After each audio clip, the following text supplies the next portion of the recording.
सूजी में दूध डालकर घोलने से इतनी बढ़िया रेसिपी बन जाती है कि आपको बता ही नहीं सकते हैं। जब भी आपके यहाँ पर मेहमान आ जाए उनको बनाकर इसे खिलाइए, सभी यही पूछेंगे कि ये क्या है और इसे कैसे बनाया। ऐसे भी कभी आपका मीठा खाने का मन कर जाए तो भी आप इसे बना सकते हैं।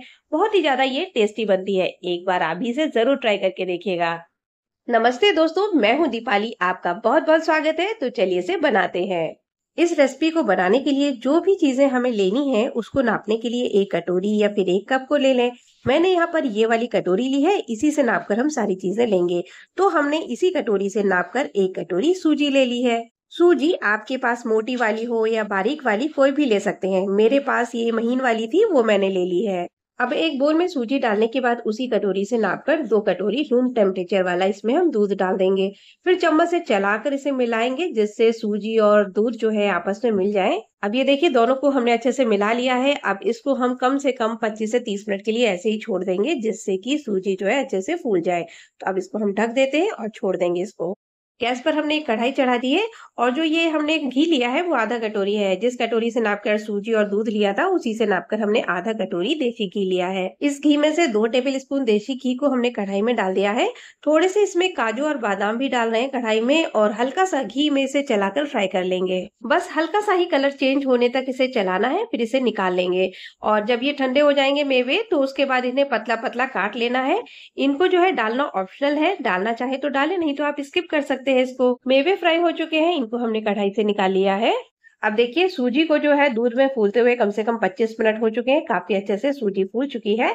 इसको दूध को जितना एब्जॉर्ब करना था वो कर चुकी है। अब इस सूजी और दूध को हम कढ़ाई में डाल देते हैं जिसमें हमने मेवे फ्राई किए थे। जब आप दूध और सूजी को कढ़ाई में डालें तब गैस की फ्लेम को या तो बंद कर दें या फिर धीमा कर दें। आप इस सूजी और दूध को कढ़ाई में डालकर कुछ देर के लिए लो मीडियम फ्लेम पर चलाते हुए इस सूजी को भून लेंगे। जैसे दाल को भूनते हैं ठीक वैसे ही इसको भूनना है।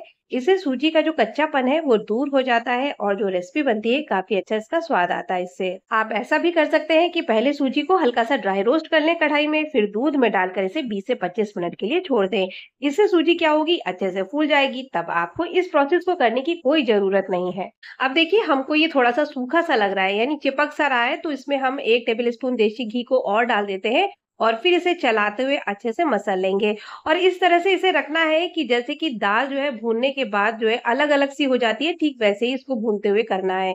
ये देखिए थोड़ा सा भूनते हुए ये अलग सा हो गया है, अब ये चिपक नहीं रहा है। दूध के साथ सूजी को भूनने में लगभग 15 से 20 मिनट आपको लग जाएगा। जब आप सूजी को इस तरह से दबाते हुए मसलेंगे तो सूजी अच्छे से भुन जाएगी। अब ये देखिए हमारी जो ये सूजी है काफी अच्छे से भुन चुकी है।